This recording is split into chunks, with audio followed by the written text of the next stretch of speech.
What up? What up? What is up, though? So, folks, it's been a while. It's your man, 50 grand, Richie Rich, Rico Ricardo, Rico Roquan. Pretty Ricky is what they call him, back for good with another retrospective review. Just want to say shout out to all the members of the Rich team. It can be cliche, but this is something that a lot of people gotta understand is doing videos and creating content like this on a regular basis is not the easiest thing, but the consistency and that stick-to-itness and that determination really makes those ones truly make it to the top. So I really encourage a lot of people who have sent those comments to me, bad or good. It always gives me motivation to make more videos. Yes. So with that being said, folks, as I did mention on my community post, I am looking at the Barbershop series, Barbershop film that came out in 2002. I put it down as a classic, one of the greatest, one of the really greatest and pivotal films that came out in the early 2000s. And the success of the first Barbershop film landed a sequel that came out 2 years after in 2004. So Barbershop 2 back in business. So as I like to talk about with my reviews, is the first time Richie Rich was able to see it. And Barbershop 2 was very different because I never actually had the original Barbershop 2 on DVD. As I mentioned before in my Barbershop review, back in merry old England, I used to get my DVDs from HMV and also Virgin Megastores. This is around the time when Blockbuster was in less demand and not too many people were going Blockbusters to rent video cassettes, or even when DVDs came out, people just started to buy them, play them in their PC, their DVD player, or as I was fortunate to have a PlayStation 2 at this time. So Barbershop 2, going to what I said, I never actually had the Barbershop 2 original disc. I actually had a bootleg disc of Barbershop 2. That was actually, it didn't come to the they didn't bring it to the barbershop like D. Ray Davis did. This was actually bootleg, because at this time, folks, in the 2000s, getting pirated DVDs were almost like everywhere. You could get them sometimes in front, even in the shopping centers, in front of the malls. They were at the barber stores. I remember even where my school is, even some of the convenience stores, they used to be just like random people who just used to have these pirate DVDs, and they'll stop you in the middle of the street and just say, "Oh, you want to try something? You want to get this new DVD? Barbershop 2 is out. So you get this new DVD, you can get this." So I remember getting my DVDs from one of the many pirated sellers, the ones we were seeing out and about in London, UK. So I got Barbershop 2. Again, the quality was that bad one that you can see that person walking past the cinema screen, and it was a bad quality. So my first impression of Barbershop 2, and again, I'm gonna give you how I feel about this film now, because I was able to watch 1, 2, and Beauty Shop, which that'll be the next review after this, in the Christmas time. So my thoughts have changed almost 20 years later. When I watched Barbershop 2 the first time, I was very disappointed. Not even just me, just my family members. I just didn't like the spin that they took on the second one.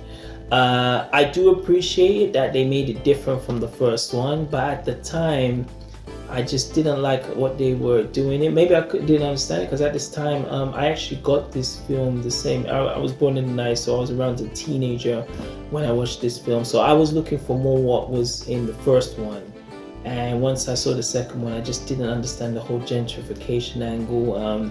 Some of the cast who were in the first one were not as pivotal in the second one, and the whole competition angle of this new big business, modern, you could say this new big business, the nappy cuts, their competition across the streets. So at the beginning, I never really liked Barbershop 2, but of course that did change after a while. But that being said, let's get on to the general story. So general story and cast. So In this one, we can check it in Wikipedia. It says the Barbershop 2 deals with the impact of gentrification on the reputation and livelihood of long-standing South Chicago barbershop, i.e. the barbershop that is the one in Chicago. So same setting, folks. It's in Chicago, Chi-Town.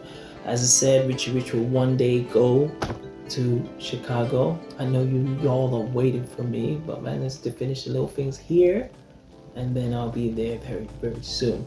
So principal cast, you got the all-star cast that was in the first one. Majority of them make their appearance in this one. So of course you've got Ice Cube, pretty much at the main protagonist in this. Ice Cube playing Calvin is not too much different. Ice Cube playing Calvin Palmer is really not too much different as he is in the first one. I would say the only little differences in this one, he's a bit more, he's accepted his sort of role and responsibilities, as this was his father's barbershop and now it's his barbershop, and it's a generational thing. So he's actually willing to do way more to keep that barbershop. And basically what leaves with like the competition of this new barber store that just came out across the street, not because that's trying to put them out of business, the new competition. So he's doing everything in his power to keep his barbershop, his traditional barbershop, the one that came from his dad, and he's trying to keep that within the community. So I really love Calvin in this, in the sequel, than he was in the first one, where in the first one he's pretty much only looking out for himself. Then slowly towards the end he has a change of character and it kind of completes his arc. So it's really nice seeing him in this role as well. Cedric in this one, pretty much the same how he is. As I said, in the first one he was the highlight of the first barbershop. He brings his A game just as he did in the first one.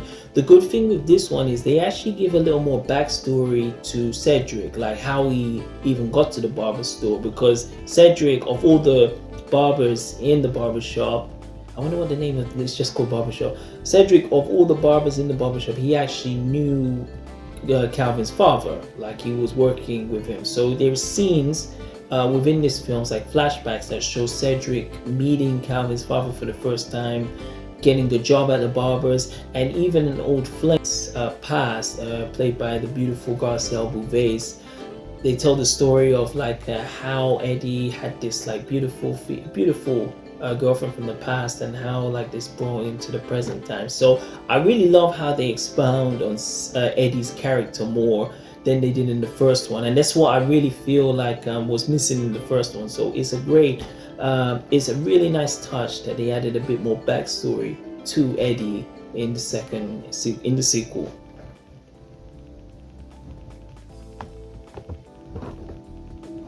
Yeah, and so of course Jimmy, Sir Patrick Thomas, Poindexter, Einstein, Mr. Know-It-All. In the first one, again, he spent most of his time as a barbershop saying like how he's going to do better than most of these people. This is just a pit stop. He's on to bigger and better things, and he actually able to accomplish this. So he actually lands a successful job, quits the barbershop, like somewhere in between the first one and the second one. Jimmy leaves and he has to get like a really good, like you could say a proper job, as I used to get told a lot, working with, I believe we work with the local alderman, Laurel Brown. Jimmy's in the movie. He's not as a bigger role as he's in the first one. You have him, of course, Michael Ealy, Troy Garrity, they appear again in this film. We go straight out to Troy Garrity, Isaac. In this film, because especially in the first one, he was seeing like, yo, what's this white boy doing in a black barbershop? He can't even cut hair. He becomes like a superstar in the second one. His confidence, his self-esteem, he feels like his shit doesn't stink. He's cooler than the other side of the pillow. He's starting like doing all these super fades and thinks he's all that. And this makes Michael Ealy, jealous, a little, not even so much jealous, but a little pissed off. Like, you need to really humble yourself. Like, okay, you know you can cut hair, but you don't have to tell everybody all the time. So there's this friction that happens between Isaac and Ricky in this film, from almost the beginning towards like the end, until they saw something else. And Eve, of course, the beautiful Eve, as I said, one of the highlights, of course, from the first film, she brings her same sassiness, her resting bitch face, just that, you know how black chicks are like, just that into the same film. But the film, which I even talked about this when I did the thing with GQ Jamal, is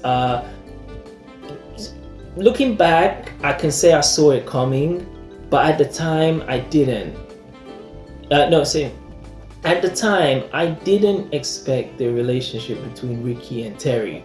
I always thought there was some type of mutual attraction, but I didn't see that coming. Watching this now 20 years now after this release, and watching it back, you can kind of see some little hints from the first Barbershop film to this one that Terry and Ricky were sort of feeling each other. You know, so they're both like really good looking people. I mean, it's only naturally that they would find each other attractive. But I believe Eve was really attracted to Ricky because Ricky had that edge. He had that dangerous side. He is a convict in the first one, and he's on this path on to redeem himself in there. So I believe that attraction is there, and they sue each other. That happens as well. Isaac is the one who actually finds out that Eve and Terry and Ricky were getting it on. So again, you have a lot of friction with them too. And of course Dinka, like the lovable African guy, he appears in the second one. He's always had this thing for Terry, but Terry really didn't show him that kind of day, and show him that side of day. And of course, I've said many times, women like Eve, especially Eve's character Terry in this, they usually like roughnecks. That's what it is. I always said with Barbershop, especially the original three, I'm not counting the last cut, I'm saying the first one, second one, of course the sequel, is the cast really stands it out, because a lot of these ones, especially at this time, this was their first roles and they were breakouts, and they were able to combine the movie with the established stars, like with Cedric the Entertainer, of course Ice Cube, and I'm going to talk about now Queen Latifah, with the breakout stars, of course, like Eve, Troy Garrity, and Michael Ealy, Sean Patrick Thomas, who is coming up. So it's a nice blending. Okay, so I just mentioned the Queen, and we got to talk about her. We always talk about like the rappers who turned into successful actors, and of course Will Smith is on the top of the list. Rest in peace, Tupac Shakur could be a close second. I would definitely have to say, and you lot, please put it in the comments if you don't agree with me or you agree with me, you know, but this is like coming from me. I definitely say, and especially I've seen her body work, even from the television series Living Single to Set It Off, even in her small cameos in Juice, or in Jungle Fever, and even Last Holiday, which is a movie I like to run, and of course Bringing Down the House. Queen Latifah is a very good actress. In most, I could not name one TV or movie performance that I can honestly say she's been bad in. And just again, as she's done many times in this movie, she brings in again a nice, it is such a, seeing her getting inserted into this movie, I sometimes wish like man, she was even in the first one, because as funny as Eddie is in this film, Queen Latifah coming this was a perfect balance to there. And honestly, we have to go straight to that barbecue scene. My gosh, talk about Def Comedy Jam in the open. That face when Eddie knew, when he took the, I believe he was serving I think it was Keke Palmer, again another superstar in the making. He was serving Keke Palmer some food, and I think he even snatched it away, or took it from her.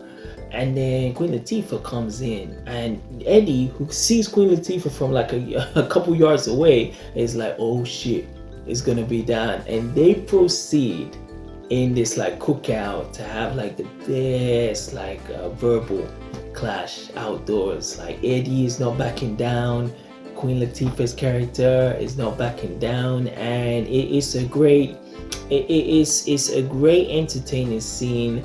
And as I said, I just love Queen Latifah. I know like how a lot of people looked at Will Smith, as I do and still do, as like a role model of one of the ones who became an entertainer, but was able to was able to be more of like a, you could say, a double or triple threat. Was able to do movies, music, and TV. I feel Queen Latifah has always been like that female version of Will Smith, and I believe that there's a lot of girls who look at Queen Latifah even to this day as a role model because she successfully did it. But she's fine, she's funny, she's intelligent, she can insult, she can rap, she can do music. She's the whole, and she had a talk show also. She is the whole package, and it's so nice seeing her shine in this movie, and it's a great addition to see Queen Latifah in this film. So if I run through the story again, as I said, so basically, of course, it's the same as the barbershop. There's a lot of scenes in this movie that keep cutting back to Cedric's time in the past when he was young. There's even the first scene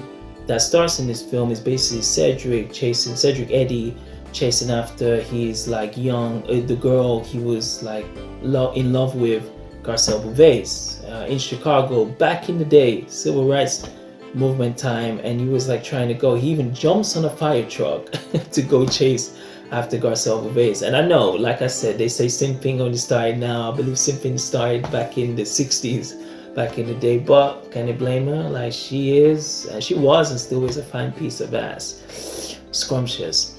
So it skips from those scenes to basically then to present day, where basically the barbershop's there. As I said, Sean Patrick Thomas, Jimmy, he's now left the barbershop. His replacement now is Kenan Thompson, who I forgot to mention. Kenan Thompson, famously known from Kenan and Kel, and now is a regular on SNL. I love his role in this because he in some ways is playing Kel's character in Kenan and Kel, where Kel was the most annoying character. Who loves orange soda? Kel loves orange soda. Is it true? All that jazz. And then to see Kenan now basically playing like the annoying, because he's the nephew of Calvin's wife, who the wife only appears like in one scene in this film when they're about to, because I didn't mention this in the first one. In the first film, Calvin's wife's pregnant. Of course, she's now giving birth, and they're looking to get another kid. I don't know how they're gonna do that, But yeah, they're basically in the process of making a family. So Calvin's wife's nephew is Kenan, and Kenan, as like a favor to his wife, gives him the role in the barbershop, and he's completely like reckless, careless, immature, you name it. He was sticking like swimsuit models on top of like his station, and then it goes so far that he basically succeeded Jimmy. He actually cuts a patch in a pretty much Jimmy's boss's hair, so he cuts a big patch in there. So it's nice seeing him in there. And basically basically like the whole story revolves around gentrification of these old businesses. There's a scene where Ice Cube, Calvin, he meets the other store owners in that neighborhood in Chicago. So if you remember the guy in the first one, who Anthony Anderson, who I sorely miss. He's not sorely missed, but I wish we had a scene from him in this film to see what he'd been doing in prison. The owner of that store where they took the ATM, he appears in, and the other store owners in that neighborhood, they basically tell Calvin that they've been given money by these high establishment business owners who are like buying them out, basically saying, we're gonna buy your store because we want to kind of reconstruct it into a strip club, or again nappy cuts, or just this type of modern business. So all of them basically submit. They give the money and they say like, you can take it, the store's yours. Calvin is the only one saying like, no, we're gonna stay here. I don't really care what new business comes in. My store's been here since my dad. It's been with me, and it's gonna get passed down to my kid also. So this store's staying. So he's the only one who puts his foot down when all his colleagues and all these other store owner companions basically say you should just quit, give up, take the money, take this bribe. So he humbly declined. Again, so most of this film is like pretty much that, because there's a big chunk of the movie, as I said, that deals with, of course, the relationship between Eve.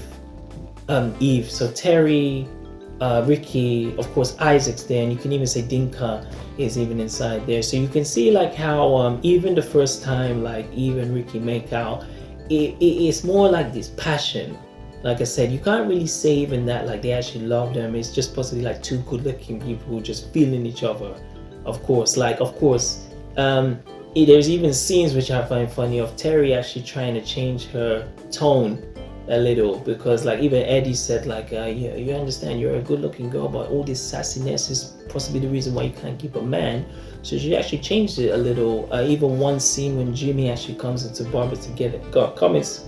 When Jimmy actually comes into the barbershop to get a cut from Terry's actually more smooth. She isn't so like She isn't so sassy, and she's more cool with Jimmy. And Jimmy was actually sort of shocked because he's used to how he's having that, like I said, that ABW personality. So I believe what really attracted possibly Terry to Ricky is that Ricky pretty much saw Terry as she always is, and Terry vice versa felt the same way. And she really appreciated that Ricky also, is because he was always coming late into work, he was actually going night school in order to improve his qualifications, which Terry actually really admires in that. So it's really nice seeing that attraction, and even Dinka was able to say, look, Terry's not going to be the one for me, I'm going to go somewhere else. But I really love that. I really love that plot between them. And even towards the duration of the story, like Isaac starts to settle down, he isn't as cocky as he was before, and starts to put his ego down in check. So the movie, as I said, is not as climactic as the first one, and this is why I didn't really like it as much, especially when I saw it. And even till now, I still believe the climax to this film is nowhere near compared to the first one. Basically, the film revolves around, like I said, a city council meeting where, again, the local neighborhood store owners and business owners, they're basically trying to, again, fight against this, I would say, capitalism, or it's, again, just these new businesses coming in and just like wiping out these old business owners. So in this council meeting, Calvin delivers like a very passionate speech, and he talks about like what it means to get a haircut, what it means to start with nothing, create your own business, and slowly but surely you will get those customers in, and from like hard work and perseverance and persistence.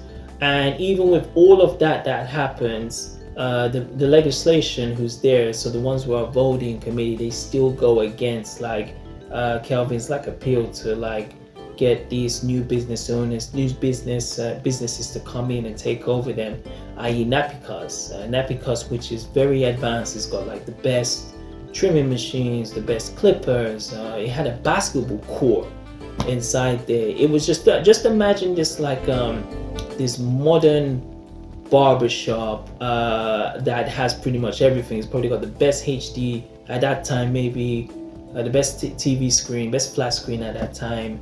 And then you got Calvin's regular barbershop that just has the radio. That's what he was competing, and it was put right across the street. Talk about big business.